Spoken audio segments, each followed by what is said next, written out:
Yes. Full row. Yourself, everyone. Everyone, a very good morning to everyone.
I don't.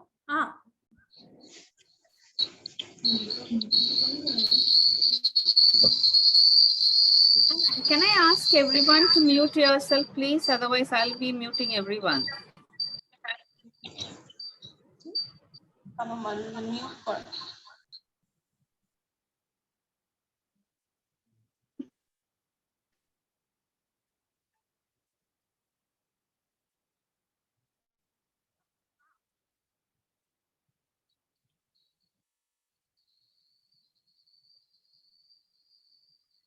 Ask everyone to mute yourself.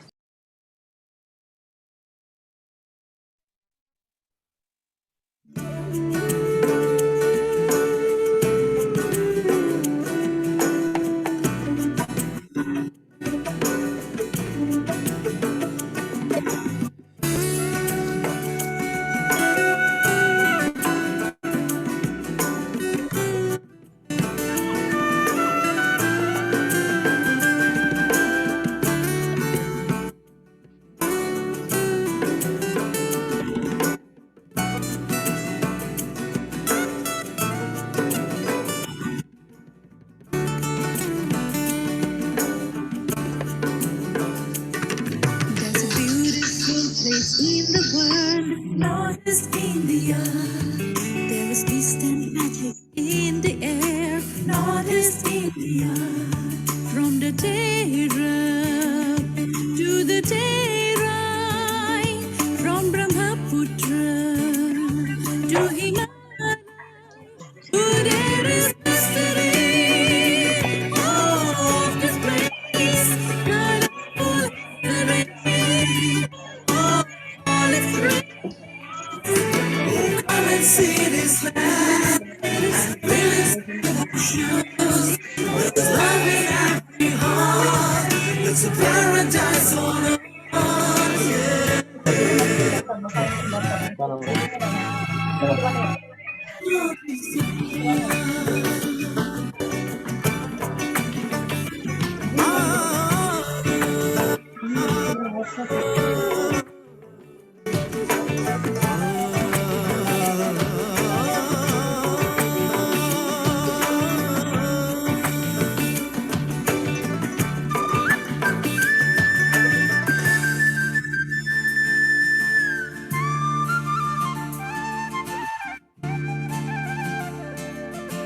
শুনা হে বান্ধৈ পৰা জোৰাই যোৱা শুনি যোৱা আমাৰ কথা সাঁতুৰণি সপোনৰে দেশ ভাৰতৰ পূৰ্বাচল জানা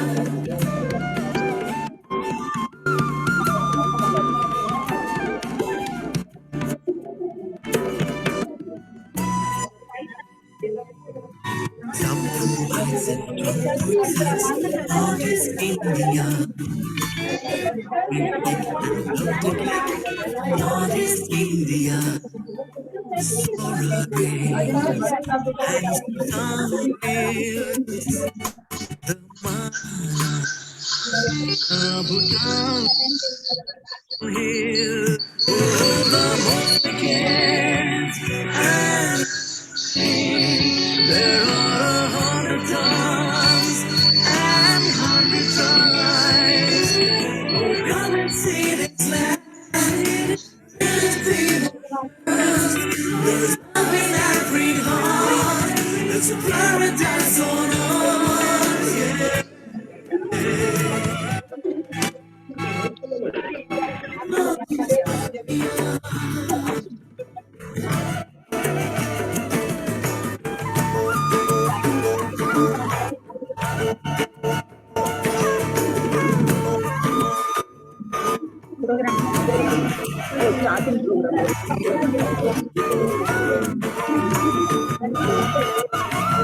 மூணு பேர் வருவாங்க.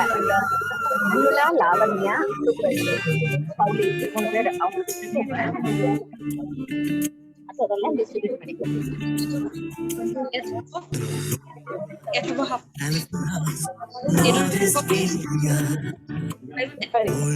கீழே வந்தா கீழே எடுங்க. Lavanya Pauli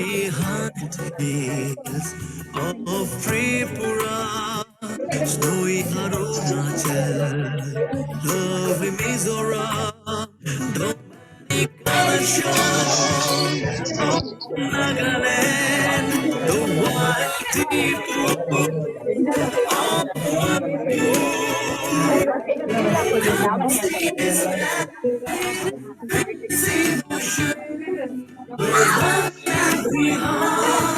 It's a paradise on earth.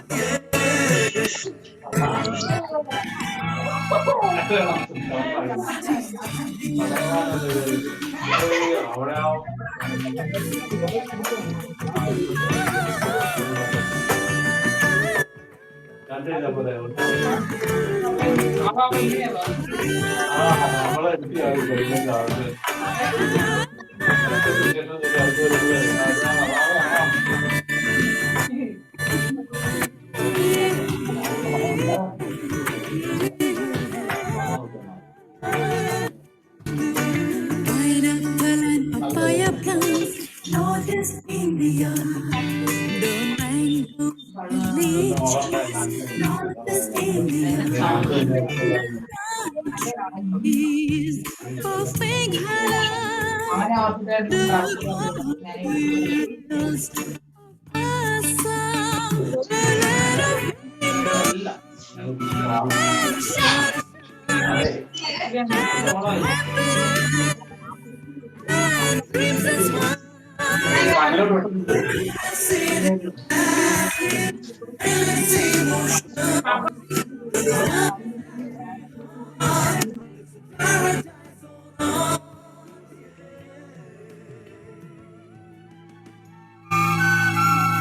Northeast India.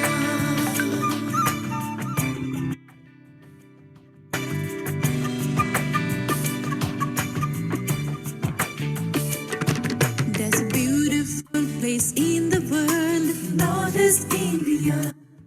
There is mist and magic in the air, Northeast India.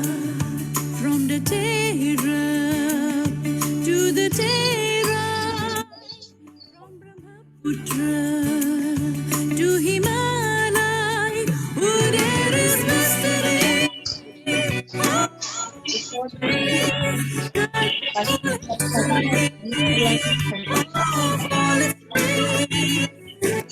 Come and see this land. Feel it. There's love in every heart. It's a paradise on earth.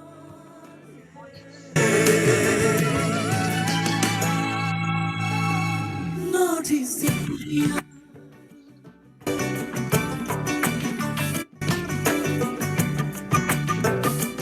Northeast India.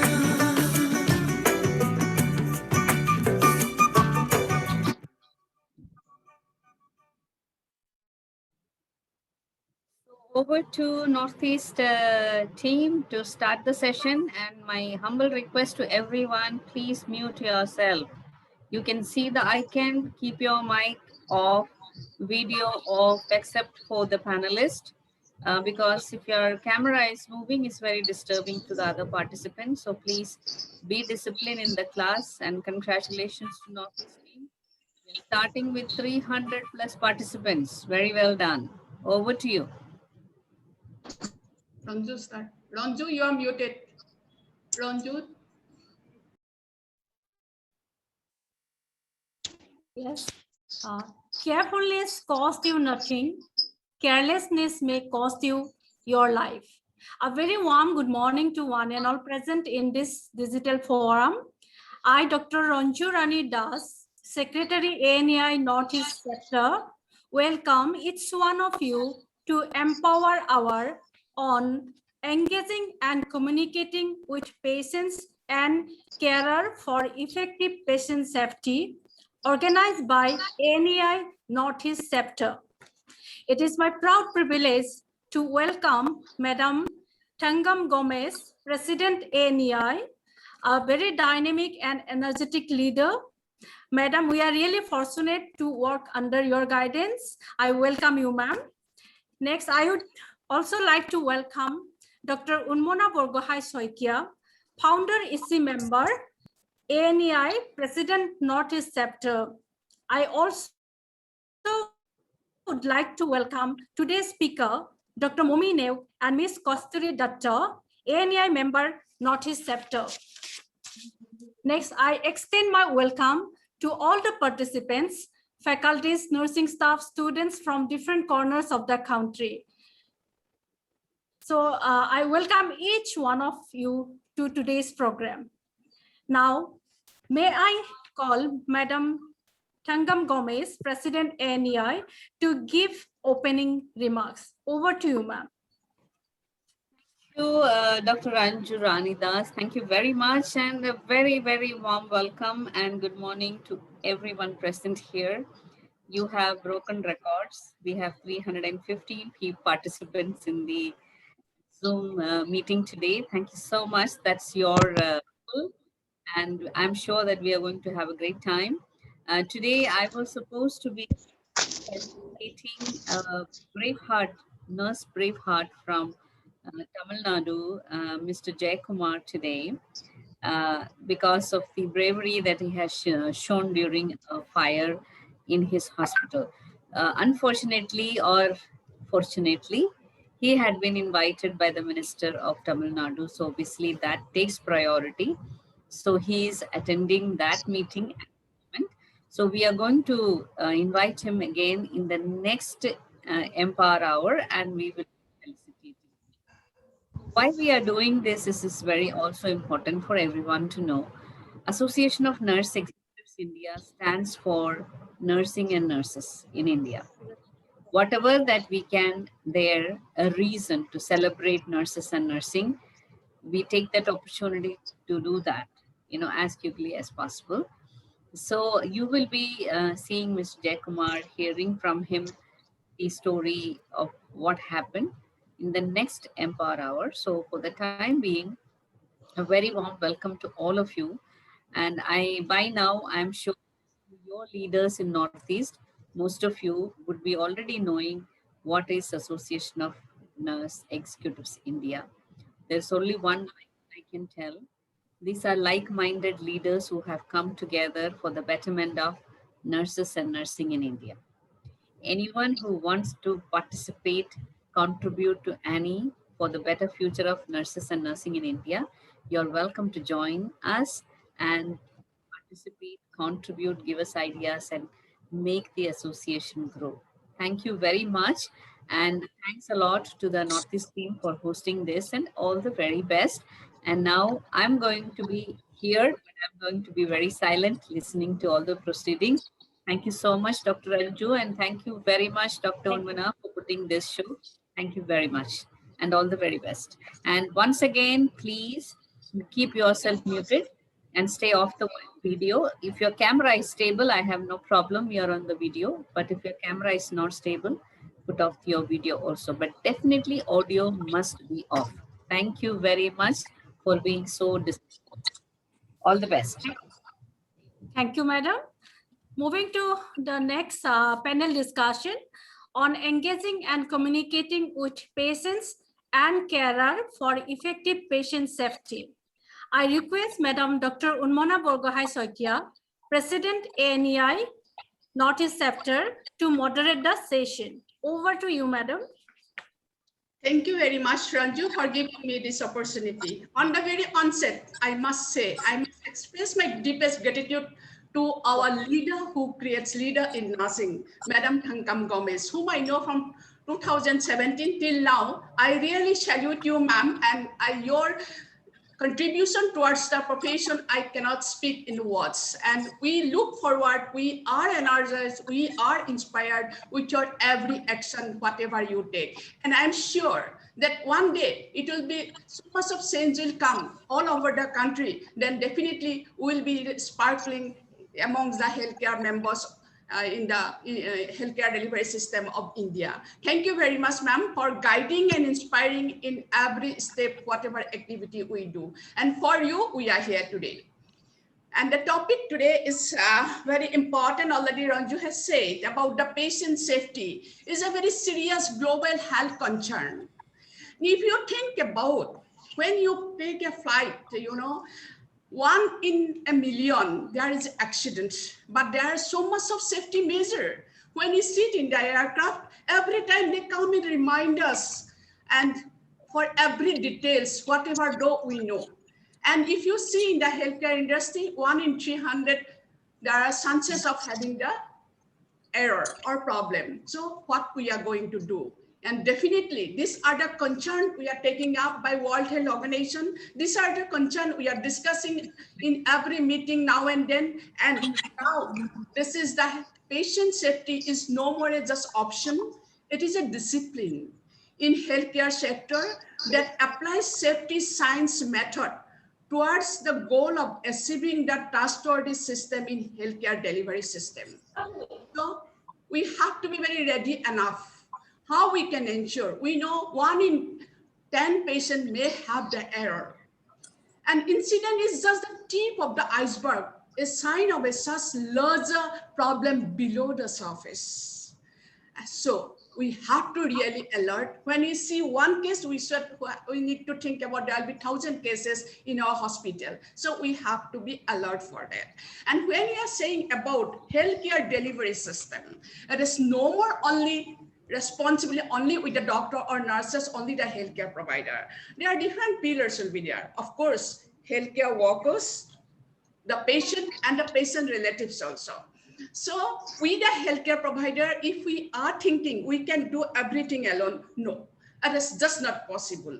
We have to empower. We empower the patient relatives. We have to empower the community. And we have seen during this pandemic period what we need to do. Until and unless the community is alert, until and unless they do not safeguard themselves, whatever we do in the tertiary care center, that is only trying to revive their life. So we have to really be alert, and that is the chance we have to take when the patient come every time to the hospital, what to talk, how to talk, and how we can update themselves that you need to be alert. Just to say a very simple thing, nowadays when you're offering a cup of tea to any guest at your home, what they say? Sugar? Are you giving sugar? How much sugar?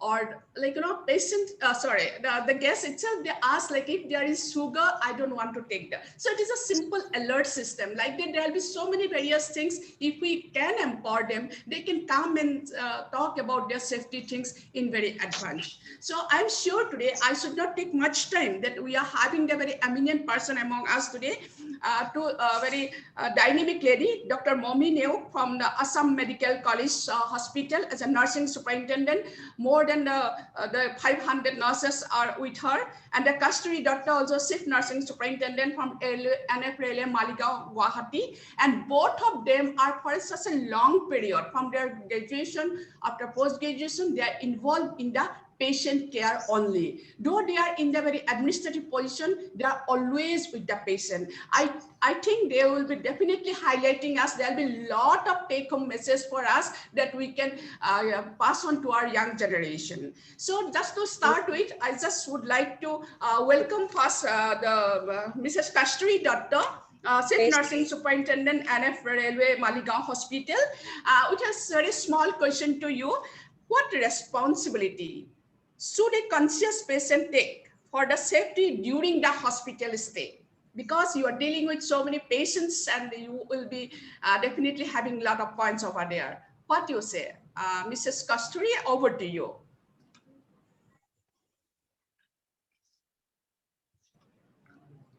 Hope you got my question. Kasturi? She's muted. She's muted. Please unmute yourself. Yeah, you're unmuted now. Okay. Go Yeah, I ahead. have unmuted. Good morning, everyone, and a very warm welcome to such a wonderful session. It's a proud privilege for me to talk in front of you because as Madam Unmona has already talked that I am involved in patient care. Till today also I'm involved in patient care. But it's a beautiful topic has been given to me and the question has been asked that what responsibility should a conscious patient take for his safety during the hospital stay? After getting the topic, actually, I have done a small study kind of thing. I asked my patients, like, what do they think about themselves? Think about their safety. Then the first and foremost thing what I got is because safety is a very important issue for all of us. So it's a fundamental issue, I could say, for the quality patient care. So the first and foremost thing, even today morning also, while taking a small interview to one of my administrator also, I asked her, what do you expect?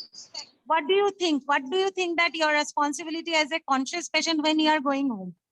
So the first and foremost thing what he told about me is, Madam, the moment I'm going there in the hospital, the first and foremost thing, the doctors and the healthcare providers, the way they started talking to us, we become frightened.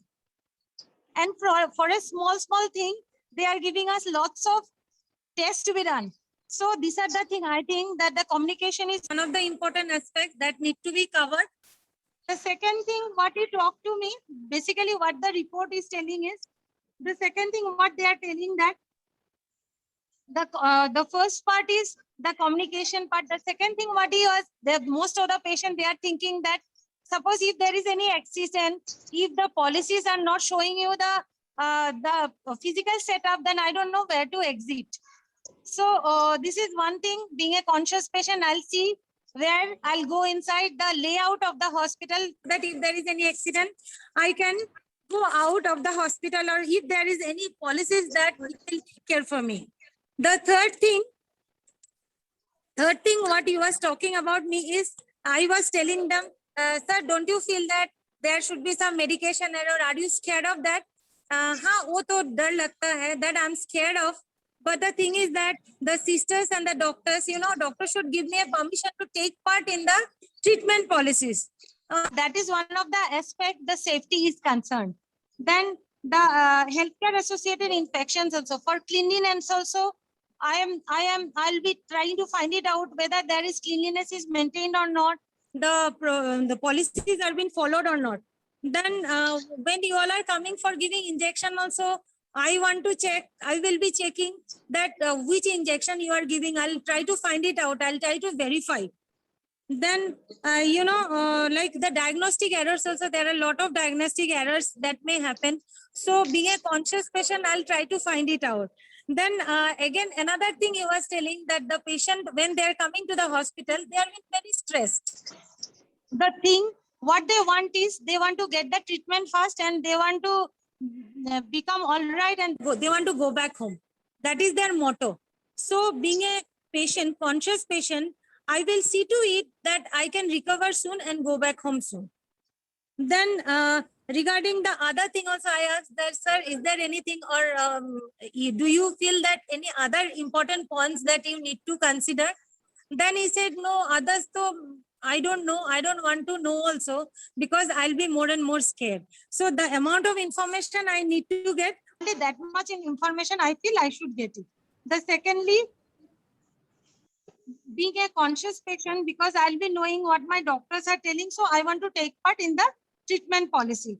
Whatever information is needed, only that much to be given. Otherwise, I'll be stressed. So whatever is required for the patient, only that much, whatever is required for that particular patient, that much information to be given.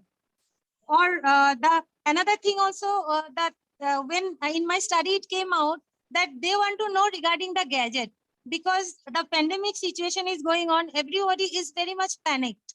They are panicked about the oxygen cylinder. They are panicked about the black virus. They are panicked about the white virus. So, you know, they were telling that I want to know, I want to make it sure that whether the gadgets are working properly or not, whether the oxygen cylinder or the central line or the suction, it is working properly or not, whether the pressures are properly or not.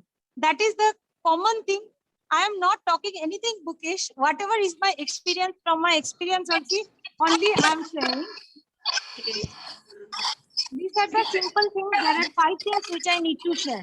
First is the communication. That should be simple and it has to be motivated so that patient is not scared. Number 2 is whatever information is required at that point of time, we should receive only that much. And slowly, depending on the need, the information will be followed. Number 3 is the gadget, whether the maintenance are proper or not. Number 4 is the physical setup, where there is entry, exit, the physical layout is proper or not, or physical layout, the information is given to the patient or not. Then the medication error, yes, they want to take part in the total treatment system. And number 5, the test, number of tests. Whatever test is required at that point of time, people should undergo only that point of test. Otherwise, people become scared. Hello. Thank you very much, Kasturi, for bringing out the real scenario from the patient perspective. We'll come back to you again. We are having now Dr. Momi Neub with us. So it is quite easy, even when the patient is conscious, to know what their needs and all. But when it coming to the ICU, of course, patients can't talk, but we have to understand their need. We have to be proactive because we have to save that time. There is no waiting time for us. And I say, when we admit a patient, I say we are admitting a family, because whole family ask information, whole family wants to know about what is going on. And in that case, like, I am very sure Madam Dr. Momi Neub will highlight us how we will be, what responsibility will be taken by the caregiver to understand the need of the unconscious patient in the ICU. Also, they must know their rights. So the question to you, Madam Dr. Momi. Thank you so much, Madam Unmana. First of all, a very good morning from Assam and a very warm welcome to all of you to Assam. As we have heard Madam Kasturi elaborating so well about the need and rights of the conscious patients, how it will be for an unconscious patient. So unconscious, with the unconscious patient, it is the caregivers who are there with them. So the same thing, whatever the conscious patient will want to know, the same, all these things will be required by the caregiver to know. So it is all the more important that we involve the caregiver in the caretaking of the patients. You know, when we are in an ICU setup, there is always that fear is there, with the monitors beeping, with that oxygen going on, the suction machine running, and all the screens showing all the numbers. You know, the parameters are being shown. So it is a little scary. At times it is scary for us also, we must admit that. So we can imagine how it will be for the layman there, sitting there with their beloved ones. So it is very important that when we are involving the caretaker in the care of the unconscious, it is very important then that we first of all we understand the acceptance of the caregiver, whether the caregiver is there out of his own involvement, whether he has accepted his role as a caregiver. Because in the ICU setup, we have seen that there have been caregivers who were there just for the sake of being there, and they were doing nothing, but they were only playing with their mobile phones, and they were just sitting there with absolutely no role to play. But there were caregivers who were not even related to the patient, but they were so well involved with the patients. You know, so that gives a bonding between the caregivers, the patient caregivers, and we, the healthcare workers. So the care itself of the patient becomes all the more better. So this is one thing I always used to say, that acceptance, it gives involvement in both physical and mental way, in mental support also. So and understanding, of course, the caregiver has to understand his role in giving care to the unconscious patient. And how do we bring that? We bring that with communication skills, as Madam Kasturi has so well said. This communication skills, we all know, both verbal and non-verbal communication. Again, the language in which we are making them understand. These are very simple things, yet so vital. And at times maybe we tend to overlook, or maybe we tend to ignore that, maybe because of workload and all these things. But these are very vital things. If we can work on it, the care of the unconscious patient, it goes a long way. Because when we make the caregiver understand the importance of changing position every 2 hours to avoid, the bed sore, and then for the better circulation, to giving a back rub while sitting with the patient, giving back rub. And of course, while changing position also, when we are asking them to change the position, we have to make them understand about the body mechanics. Because if he is alone and if he's trying to change the position, if we do not know about the body mechanics, there is every chances that the patient will roll down to the floor. So it is very important that when we are talking to the caregiver, we be there. We try to talk to them in their level of understanding. Very important, in their level of understanding, and in very simple language, we have to make them understand that these are vital things that you have to keep in mind, which will help in better care of your patient. This goes a long way. This goes a long way in boosting his or her confidence, and it helps the caregiver to take up ownership. There are many examples. If I go on, speaking about the experiences, it will take a long time. But I always tell my group of people that it is very important that the caregivers, they understand the nature of the illness and the treatment first. Because if they don't understand what is the nature of illness and what is the nature of treatment, they will not know how to take care of it. So first make them understand, and then involve the person in his care. When we involve the person in care of the patient, the patient, the caregiver, first of all, he is empowered that, yes, I'm taking care of my patient. And the patient also, he feels so comfortable. And when we are taking care of unconscious patient, it becomes all the more important that the caregiver is confident. The patient who is lying unconscious there, maybe, but then maybe that maybe in his subconscious mind, he is knowing things. He is realizing the environment, what is going on in the environment. So it is very important for the caregiver to talk positively in front of the patient. I have seen so many caregivers, when we go and we talk to her, so how are you? Before the patient answers, it is the caregiver who answers. No, not doing well at all. He has deteriorated. And I just I just used to hold the hand and I used to talk to the patient. I trust you. Tell me, how are you feeling? And that itself gives such a confidence to the patient, and the patient smiles and says that, yes, I'm better.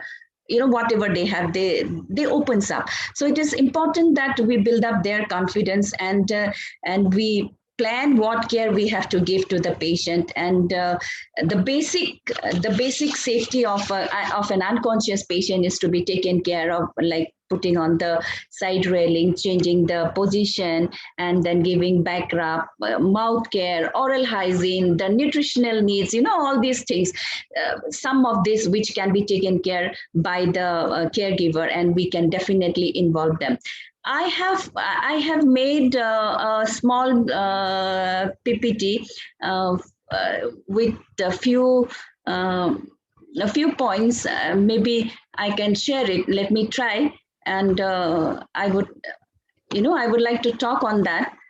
here I have written, it is acceptance, very important. Acceptance of the caregiver, his role, his involvement. This acceptance will only give his involvement. And this is true for the nurses also. I believe that, because there are some nurses who are coming for the sake of, just for the sake of coming. You know, I'm sorry, I have so many participants here. If I don't mean to hurt anybody, but then it is so true.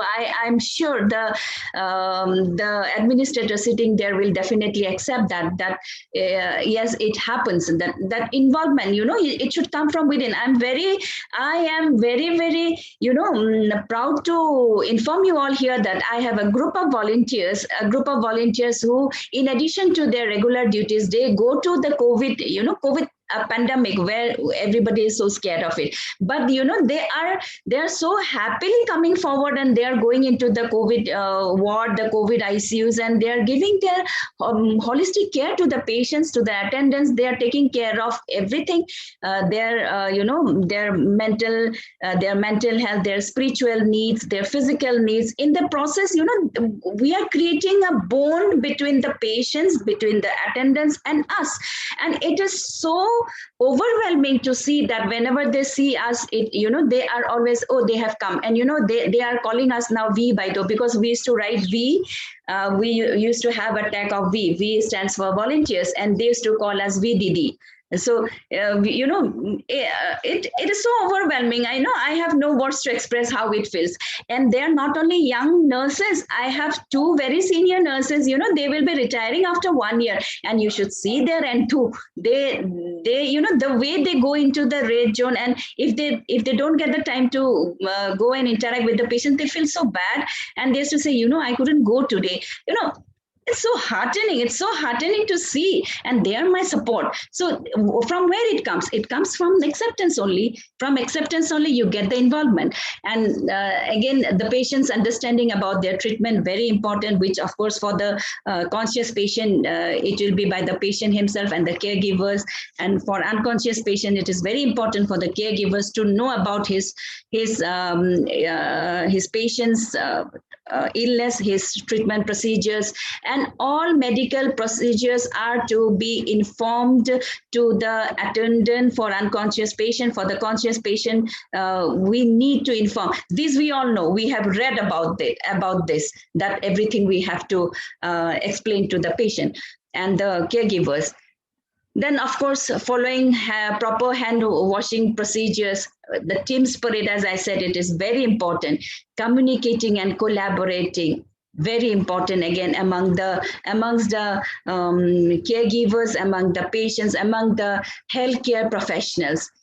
Updating infection control guidelines, again, very important. Providing high quality care where we will be preventing risk, where we will be preventing patient infection and patient injuries. These are also very important, which we have already gone through all these things in our day-to-day nursing nursing training. Then understanding the importance of patient safety, another take-home message, that it is very important that we understand the importance of patient safety. Otherwise, we would not have been here today discussing about this topic.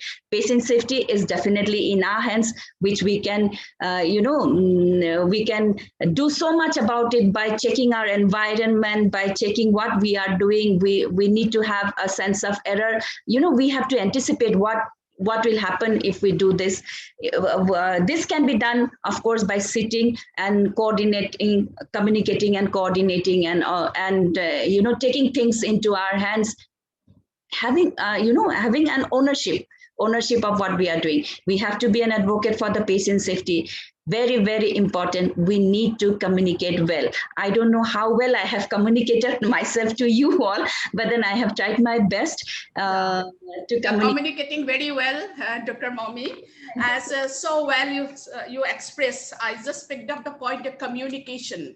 And particularly the ICU, we say it is, of course, it is a pandemic. It's become double, triple now, the problem. When it is in ICU, always we have a stress, but out of this stress, when you are going to communicate, what you said about verbal, non-verbal, actually we wear mask and all before also, not only now. In ICU, our eyes should be enough to communicate. We should be able to reach to the patient and the patient relatives, whoever, And also when we are communicating and what word we need to use, how we need to use, all we know. And out of that, I just would like to also add, sometimes patient may not hear us.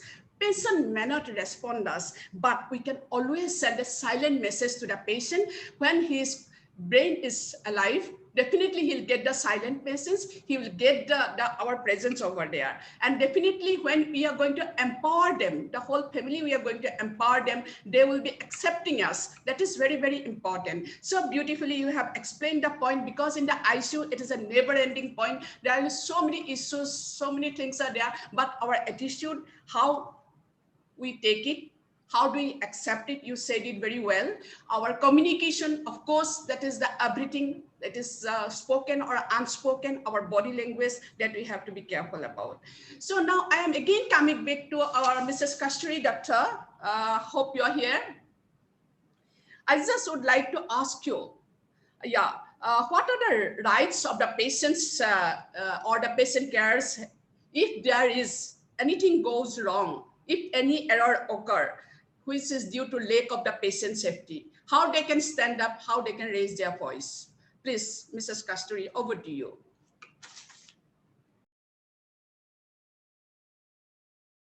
You are muted. Please unmute yourself.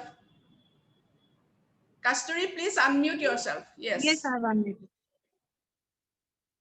I will be talking about the patient rights. Whatever rights are there for the patient, I'll be talking about the 17 rights. I'll be very to the point about the rights. The first and foremost right, but about the India's first chapter of patient right is right to information. Right to information. As all of us, we know that for every patient, they have got the right to know all the information. Number two, the second right is right to record and report. If there is any untoward things happening, so there is every right to report, and there is right to the patient's rights is you have to record also. Number three is right to emergency medical care. If I'm sick and I am coming to the hospital, I have got every right to get the immediate medical attention. So that is the third right every patient should have. Number fourth right is right to informed consent. I have whatever consent I'll be signing, I have the right to know about the consent. Recently, one incident happened in our hospital that there was an policy. It is according to our policies that every time we have to see, like that is a audit was going on, and then we came to know that the informed consent has been signed by the patient, but patient was not knowing what is the actual operation has been done for him. And another thing also, even the doctor also has not mentioned what material has been used for the, it was an orthopedic case. So it was a case been reported. So these are the things that every day and night we are facing. So the consent, whoever sister is there, there was a scrutiny board was there. And then we have asked everyone, and we have taken the assessment saying that even the sister also they have explained the patient, but it was not in a proper manner. So the patient was not informed properly. Even the signature also, it was a short initial has been done. They have not signed it completely. Then this was about the informed consent. So the patient has the right to know about what is being done for him, and the consent is being taken. The information has to be given to the patient. The fifth right is right to confidentiality, human dignity, and privacy. That is a very common thing. It has been followed since our college days. So the rights of confidentiality, if the patient is not willing to share his information, we don't have any right to share the information of the patient to others. Whatever it may be, maybe according to us, it is not that grave, but if the patient is not willing, that confidentiality of the patient to be maintained, and we have to maintain the human dignity and the privacy of the patient, and the right to non-discrimination. You know, we are working in a government sector, so, and it's a central government employee. I'm working in the railway, so there is so much of discrimination of the higher grade people and the people who are working in the grassroots level.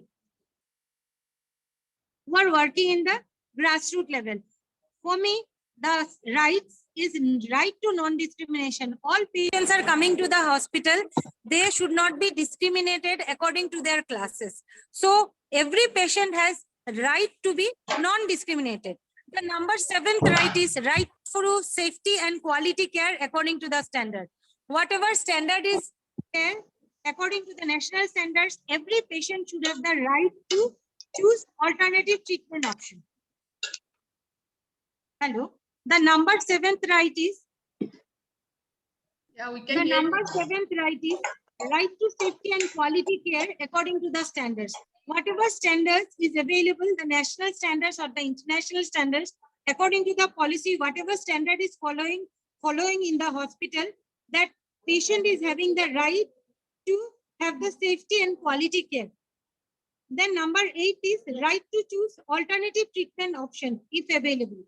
In railway, I want to give example for railway, because the railway, the patients are, all the patients, they are insured. They're 100% insured. So we have got the medical department has to provide all kind of treatment to the patient. So there sometimes it is very difficult for the patient to choose an alternative option, because whatever options are available with us, they have to follow with that. But patient, according to the patient right about the Indian code, it is already mentioned, Indian chapter, then it is already been mentioned that all patients are having right to choose the alternative treatment option. For example, we face so much of problem of the patient option, because some of the patients, they want to take treatment in our hospital. Some of the patients, they want to take treatment to other hospital. Sometimes it is not possible on our part to refer the patient, because all our patients are getting a they don't have to pay anything for the treatment. They don't have to pay anything. So it is a moneyless transaction. So sometimes it is not possible for the central government like the railway to follow these rights. But most of the time, we used to explain to our patient that whatever options are available with us, they have to choose in between that. But for other people, the other government sector or other sector, they have got the right and they can choose the alternative treatment option very easily. The number 9th right, what the patient is having, right to have a second opinion.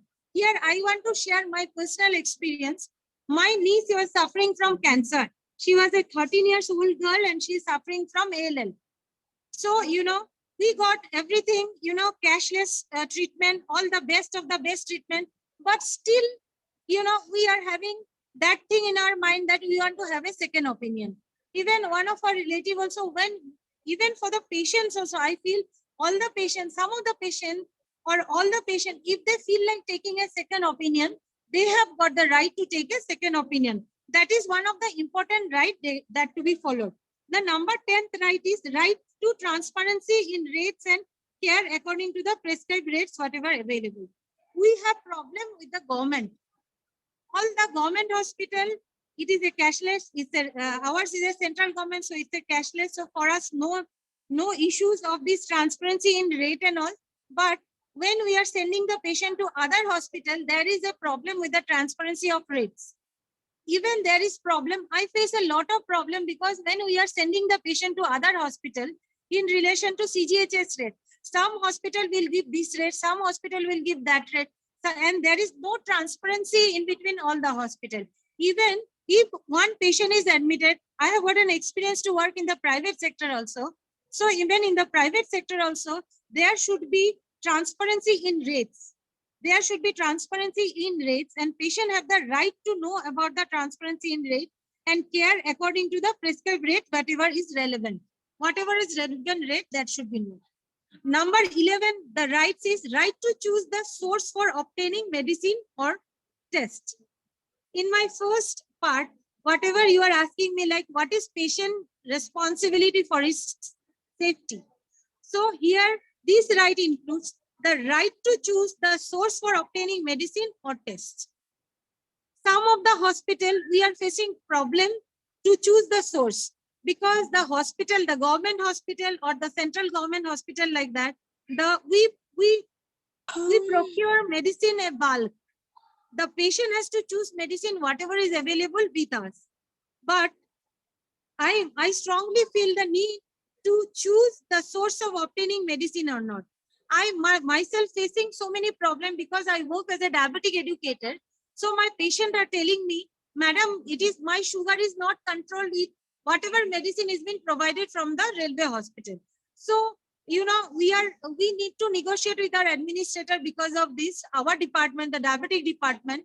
And then we could able to negotiate and come to the point that whichever medication, whichever drug or brand is suitable for the patient have the right to select that brand. So, you know, this is an important right that everyone should have, that we have a right to choose the source of obtaining medicine and the test, even in relation to test. Most of the hospital, we are having testing facility. Sometimes, for example, I can give lots of example, because sometimes we are not happy with the test result. So I think all patients have the right to test, do their test in outside also, if they are not comfortable with the test being done in their parent hospital. So this is one of the important right that the patient need to be maintained. Number 12, the right to proper referral or transfer, which is free from perverse commercial influence. There should not be any commercial influence. Yes, this is an important. Kasturi, Hello. I think you need to take a glass of water and no, it's okay. I'm fine. Try to summarize your discussion. Answer. Yeah. The number, that means there should not be any commercial influence in relation to patient care. When, for example, if a patient, we are the central government employee or the government sector, when we are referring the patient, we should refer according to the need, not on the commercial influence. Number 13, the rights to protection for patient involved in critical trials. Nowadays, lot of clinical trials are going on. So it is the right of the patient. They should take the decision whether they should take part in the clinical trials or not. Number 14 is right to protection of participant involved in biomedical and health hazards. That is it is a self-explanatory. It is the patient right who has to take the decision whether he or she will take part in the clinical research or health research or not. Number 5 is right to be discharged. Patient has every right to take discharge whenever they feel. Still, we try to, sometimes it may happen that patients are having severe problems, but still they are not happy with the healthcare being provided to them, then they want to take discharge. So there are provision always there, but we try to convince them if they are not convinced. So they have got every right to be discharged. Then the right for patient education. Patient is having every right for the education. So in relation to education, I must say, what are the major points that we need to be included in the education? Number 1 is the major facts about their condition. Number 2 is the healthy living practices. Whatever healthy living practices are there, they have got every right to know that. Number 3, the rights and responsibilities. Then the insurance scheme. In railway, we are having insurance scheme. So for my central government employee, I'm telling. Number 5 is the relevant entitlement. Whatever entitlement is relevant, they have the right to know. Number 4, how to seek redressal of grievances. If there is any grievances, it is a very important part we need to take care is redressal of grievances. This is a very major important part according to me, I feel, for nowadays for giving care to our patients. And the number 17, the right of the patient is right to be heard and seek redressal. Patient is having every right to seek redressal. These are the bookish picture that I have tried to portray in front of you. These are the 17 rights what the patient have for taking care. So nice, Kasturi. So all the rights you have described so well with the practical experience and examples. And all of us, the healthcare provider, the nurses, we know the rights. But the thing is that when they're coming to the care context, when we are going to the field, when we are in the front line, how many of us, how many times that we remind to the patients, these are the rights, you can stand up even against me. This is very important for us, the take-home message that we have to inform patient, make them aware.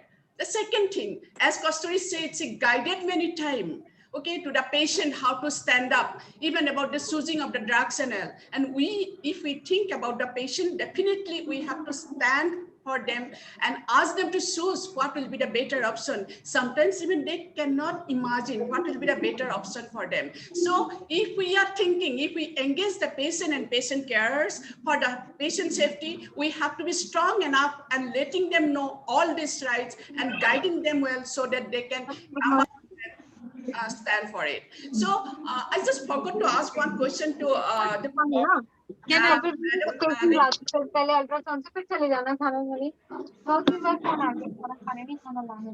Kasturi, you can mute yourself, and Sunita and I just want to say just one information. I just want everyone should know just a small information that I just want to share with all of you, because every day we the nurses who are working in the field face lot of problem, you know, because of people are checking you. What are the assessment? You know, there are severity assessment. If there is anything happen in the hospital, as all of us we know, there is severity assessment code system. Whether there is death, it is a reversible problem or it is a non-reversible problem. These are the things all the nurses, they should be careful. And another thing also, if suppose if a nursing staff also, they face some problem, they face a problem of negligence, even what they should do, what they have got the right, even the healthcare worker also, sometimes we face negligence, we face problem. So what is our right to do at that moment? A very small thing, just a formal point I just. Yeah, we should be very much alert about when something goes wrong with us. Madhu, Madhu, please mute yourself. So that's something related to what Kasturi just mentioned, Dr. Momi Madam, that I just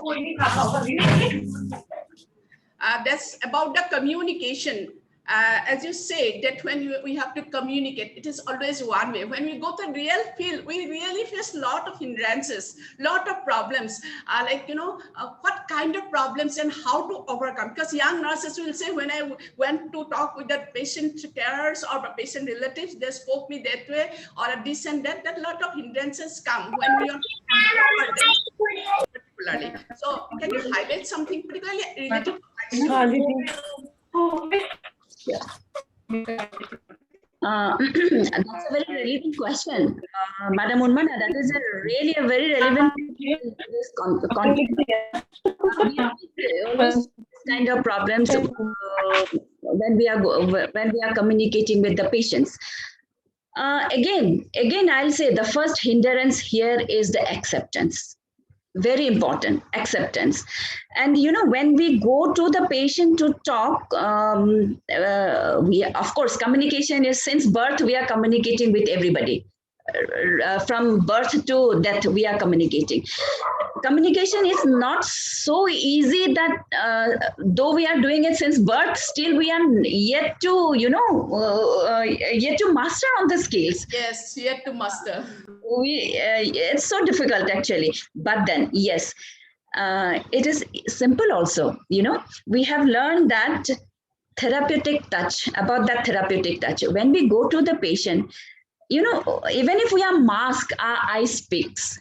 And when we smile, it shows in our eyes. It may not show over the mask, but our eyes used to show it. And then when we touch the patient, when we pat the patient. Just 1 minute. I just would like to also know what are the hindrances, the major hindrances you feel while you are going to involve. That's what I'm trying to say. When we go to the patient, you know, why can't we pet the patient once? Why can't we give the patient a therapeutic touch? You know, that removes most of the hindrances. First of all, that shows that we are accepting the patient when we give the patient a therapeutic touch. So one hindrance is that we are not ready to accept the patient first. We are standing afar and then we are just talking. You know, that when we say about communication, verbal and non-verbal communication, our body language speaks a lot. It speaks a lot. We are talking to the patient, but we are looking to other patients. You had your food, you know, the tone, all the tone, the eye contact. We have read all these things, right? The eye contact, the way we are leaning towards the patient, whether we are touching whether we answer, we are relaxed or not. If we are anxious, definitely what we are giving to the patient, we are giving them the anxiety. Our anxiety only we are reflecting to them. So I always feel that the first hindrance in communicating with the patient is our acceptance. We talking to them in their level of understanding in simple language. We should never use medical jargon while talking to the patient, because they will not know what it means. So, and we need to have a little bit of humor when we are talking to the patient, which is, because we are so overworked, we forget about that very vital part of our life, that humor. Once, I went into the ICU, and one patient, he was so irritated, and he said to me, "Ma'am, I'm going mad, I'm going crazy."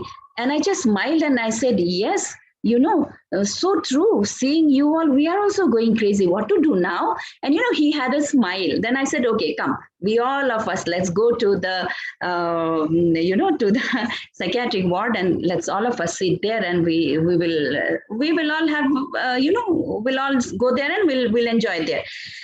There was a big grin in his face, and then that opened up the gates. So if we can utilize the simple things in building up the tempo in communicating with the patient and the caregivers, it becomes all the more easier when we are going to the ward. Supposing, as Madam Kasturi had said, privacy, maintaining privacy. When you are dealing with one patient, the other patients are looking at you. The other caregivers are looking at you. Supposing you see a patient who is unconscious and he is only in a diaper and he do not have a sheet on him.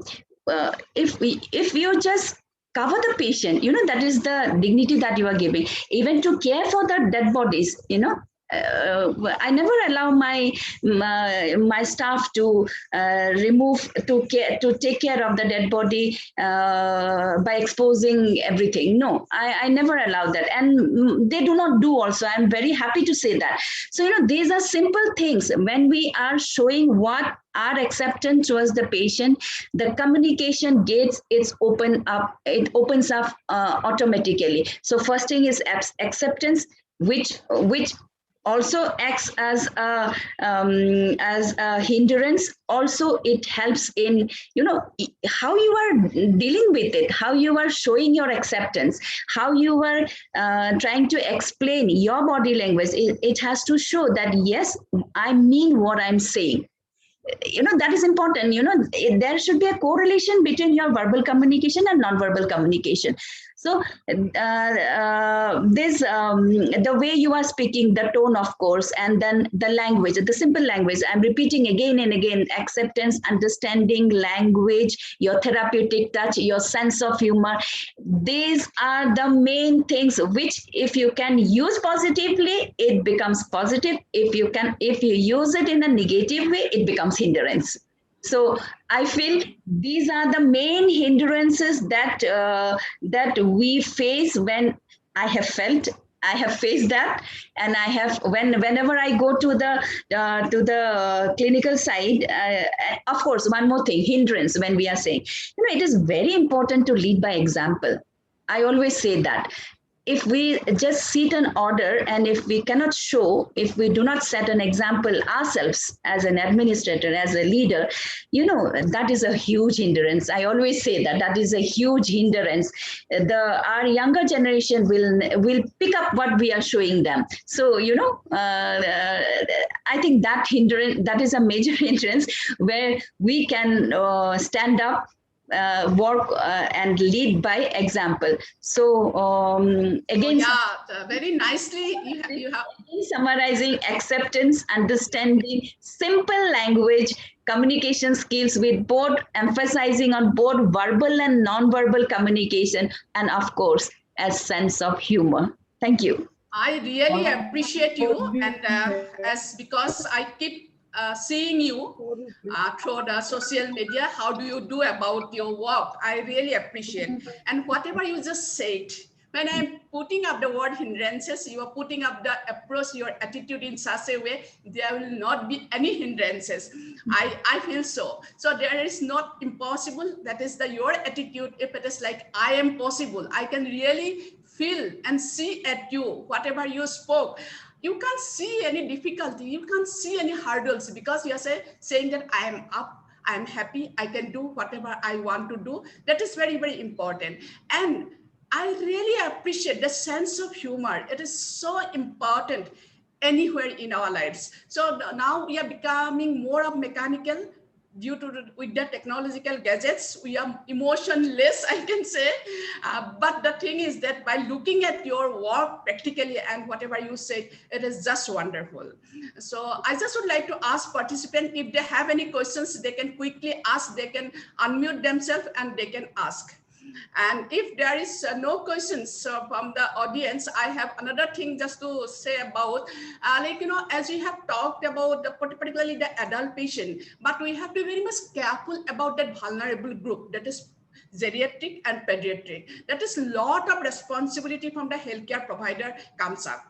That is the one thing. The second thing I would like to say is that we have to like train and upgrade our patient in such a way, when they even come to the doctor, they should make one self-assessment. What is my history? What are the problems I have in my last few years? What kind of pain I have? If I educate to the patient that when you are coming to the doctor, this much of information you must have in your hand, and the family history, anything, if you come up and say something and any allergy, I believe if a patient come up with his own history writing up, then if they submit to the doctor, that will be so nice, doctor can take the quick decision, because the patient sometimes they may forget to mention to the doctor that I have got the allergy, I have got this allergy with the medicine or food or whatever it is, and what is the birth history of the child, and there are many things are there. So if they are aware about the kind of pain, what kind of pain, what is the duration of the pain, all these things, we also need to inform the patient. They are coming updated and they can say. So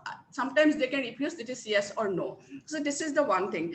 Another thing I just would like to ask, if there is no question, any question from the group?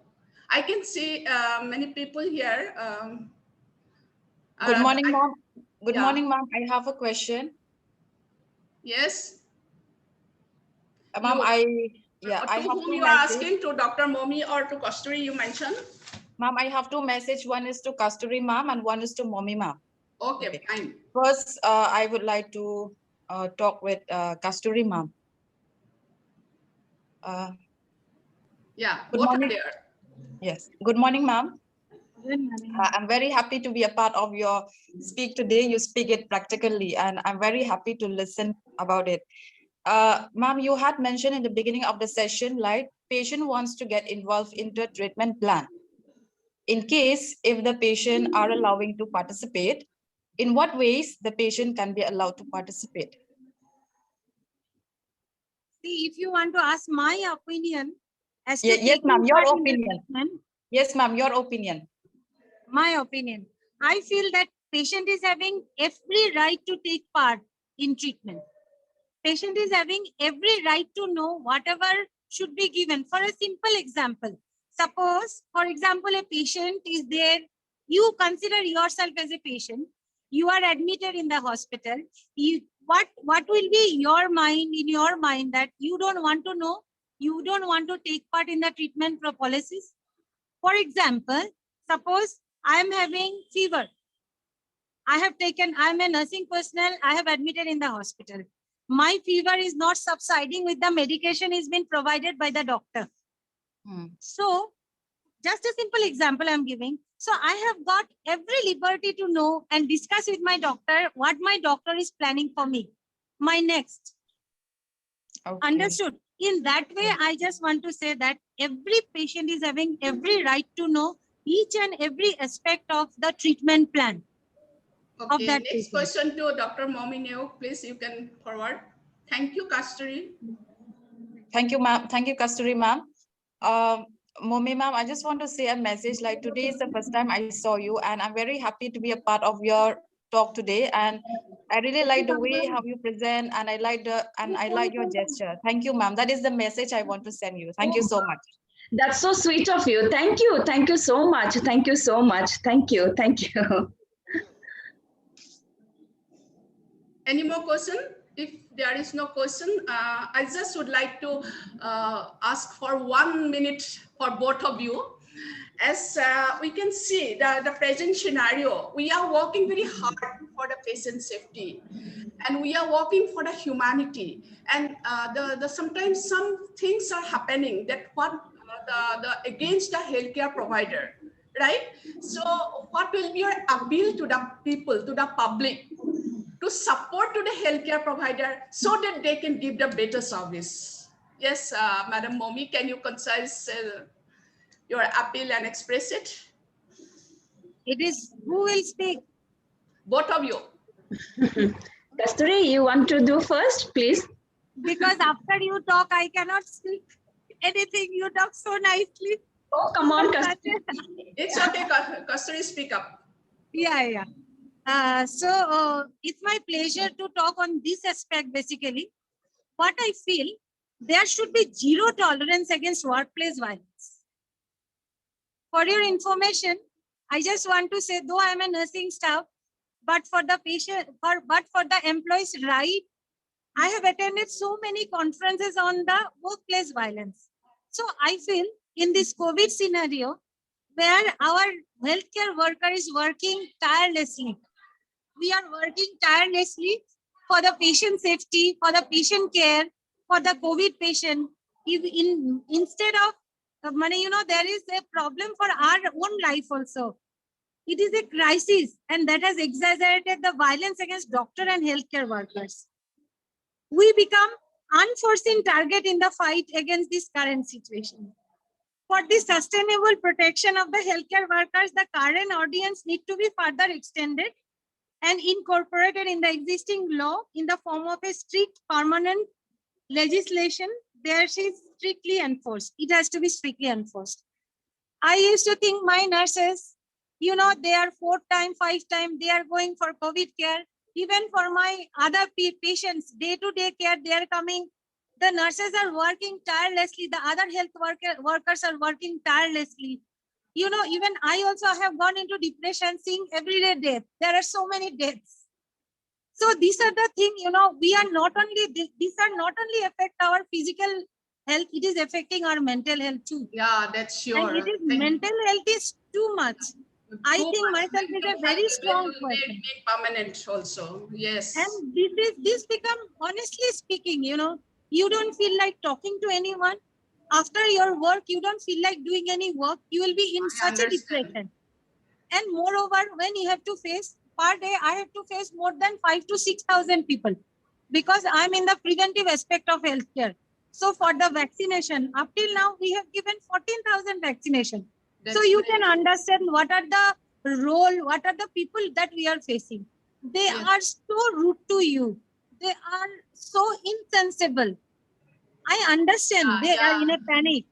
They are in a panic. So I feel that there should be zero tolerance against workplace violence.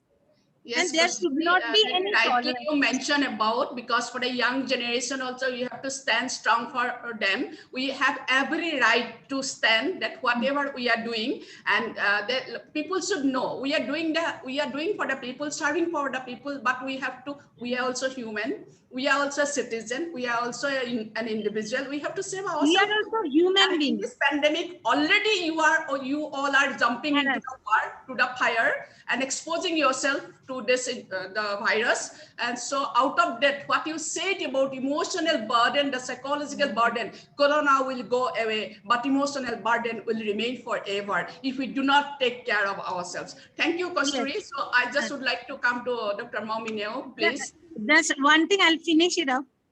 Okay. So I feel that we should develop a zero tolerance policy for every hospital. Okay. And we should assess the risk factor. We should assess the susceptible, risky visitors. Exactly. We should have a plan for that. And we should develop a workplace violence prevention plan. All the hospital, we should have a violence prevention plan. Yes, And then, Kasturi, we'll carry this message forward, whatever you say. I stand for you too. Okay, thank you. Thank you so much. Yes, Madam Momi. Again, a very relevant question, Dr. Unmana. And Kasturi, you have spoken so well. I must confess that the second wave has taken toll on my mental health also. I also went into depression, but unfortunately, unfortunately or fortunately, I should say, I had to camouflage it because I have 401 nurses working under me and they are looking up at me. So I cannot just sit and go into a depression or just seclude myself. So I always take them as my strength, and I always I always try to as positive as possible because I understand the panic that the general people are having, maybe because of the media, maybe because of lack of awareness. So I feel this is our responsibility that we create awareness amongst the general people in whatever way possible, and by appealing to the general public, by in whatever way, maybe through social media, or in whatever way. I have done my bit by putting up small videos in the Facebook by the name Dil Ki Baat, and I have tried to reach to people, and I'm very happy to see that there were almost 85 shares of my video. So in whatever way we can, we have to reach out. One thing that is entirely my opinion: zero tolerance in zero tolerance of violence in workplace. Very true. But then, are we giving that service?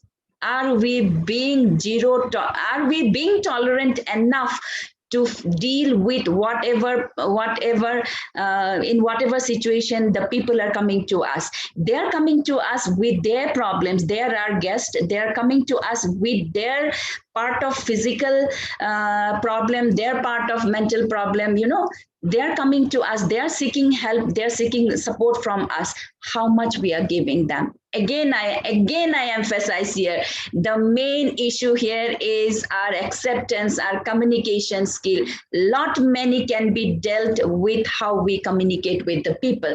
I have so many experiences where people have been so agitated, but the way you talk, the way you handle, the way you make them understand, things comes down. The way they the way they respond, the way they I'm not getting the correct word here, but then I feel that whatever violence or whatever aggression they have, it comes down the way you are expressing yourself. Again, I say your non-verbal communication plays a role, a major role, a very major role. So when I am dealing with the patients, with the COVID patients, such as, because the aggression is more, the panic situation is more with COVID patients nowadays. So when we are dealing with them, as I said, the therapeutic touch, the moment you touch the patient, they don't feel neglected. They don't feel unwanted. If you talk to them properly, if you show them this is what you have to do, you have to lie in a prone position, you have to tap on the back of the patient in this way. If you just be with the patient for just 1 minute also, that can be done. Of course, my nurses, they used to say that they are so overworked, they cannot do all these things. They are so overburdened with the number of injections, the number of infusions they have to give. My point is, when you are injecting, when you are giving that IV injection also, while pushing also, can't we ask, so how are you doing? Did you have your food? Do you want to talk to me? Anything? Is there anything that you want to talk to me? There are many ways. I always say, where there's a will, there is a way. Thank you. Wonderful. You are wonderfully covering up what the Kasturi said. I agree to. Yes, we have to identify the vulnerable people, and what the solution is only one: accept them. understand them. And if the patient is really creating purposefully some problem, we have to isolate them and take the expert people who can deal with them. And we have to know the hospital also should have the proper policy. And many times we say the mistakes, human can make error. We can't say it will be 100% free, but can't we make a system there'll be no error will occur? So that here they come the hospital policy, organization structure, very important. So if we have the structure like that, the assessment tool like that, identifying the patient who are the vulnerable or who can create problem, and we have to allow not a very young girl, senior people, like as Madam Dr. Mominio said, that how she approach to the patient. And if it is a critical, yes, she might be the chief of the nursing of this hospital, but when the critical situation occurs, she will definitely come down, allow her to talk. So how do we can manage the situation? It is up to us. I think it is a wonderful the points both of you have given. We are almost crossing the time. If there is any more questions, please put in the chat box. We'll reply to you personally. And with this, I am thanking both of you from this platform, Herschel platform, longing to meet you again, both of you, when the things will be all right. And again, I'm extending my deepest gratitude to Madam Gomez for being there throughout and for guiding us. And I just over to Mrs. Papuri Pathak Chaudhary to give the official vote of thanks from her. Okay, Papuri, over to you. Thank you, ma'am. So I take this privilege to offer the vote of thanks. In the beginning, I would like to say a big thank you to the God Almighty for giving us this opportunity to hold this wonderful session. It is really a wonderful session and we just want to keep on listening. There should not be an end, but there is a limit, so we cannot continue this. I would like to say sincere thanks to Gomez Madam Thongkam Gomez, the National President of ANEI. Madam, it is because of you we are here today. It is your dream, it is your hard work that you have brought all of us together and created a very, very important platform where we are like not only we are sharing, but we are also gaining so much of knowledge. Thank you so much, ma'am. And I would like also to extend my thanks to Madam Unmona Borgohai, the President of ANEI Northeast Chapter. Ma'am, it is always so much inspiring to listen to you. And I'm sure in future, we are going to have many more sessions under your leadership from this ANEI Northeast Chapter. I would just also like to add here, like all the members who are present, I mean, the audience who are here, you can visit the website and you can also visit the ANEI Facebook page where you will get to know what ANEI stands for, the Association of Nurse Executive of India. So many, the stalwarts of nursing professions are there in this platform. You can also directly get in contact with them. You can learn, you can share, and you can, you can empower yourself. Next, I would like to say sincere thanks from the core of my heart to both our eminent speakers, Dr. Mominio, the nursing superintendent of Assam Medical College Hospital, and also Mrs. Kosturi Datta, the nursing superintendent of NF Railway Hospital, Maligaon. Both of you have really shared so beautifully. Your live examples have really touched us. I'm sure all the nursing personnel who are here today in this forum, they will be getting so much of take-home messages from both of your talk. I really would like to thank both of you once again. Thank you so much, ma'am. And again, I would like to offer my sincere thanks to Dr. Ranju Rani Das, madam, who is the Vice Principal of AINE, also the Secretary of ANEI Northeast Chapter. Thank you, ma'am. I would also like to thank our wonderful audiences. We have started with 300 plus audience. It is because of your presence, we could have a successful discussion today. And I'm sure in our future endeavors also, we will get your support. Last but not the least, I would like to thank each one of you who have directly or indirectly contributed for this endeavor, and also the technical team for giving us this platform. Once again, I would like to thank every one of you. Thank you so much. Over to you, ma'am.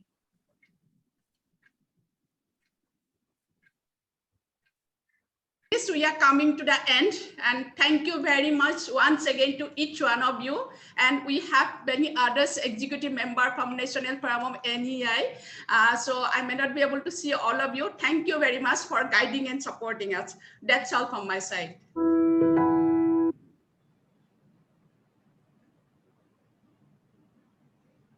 We'll be closing the meeting very soon.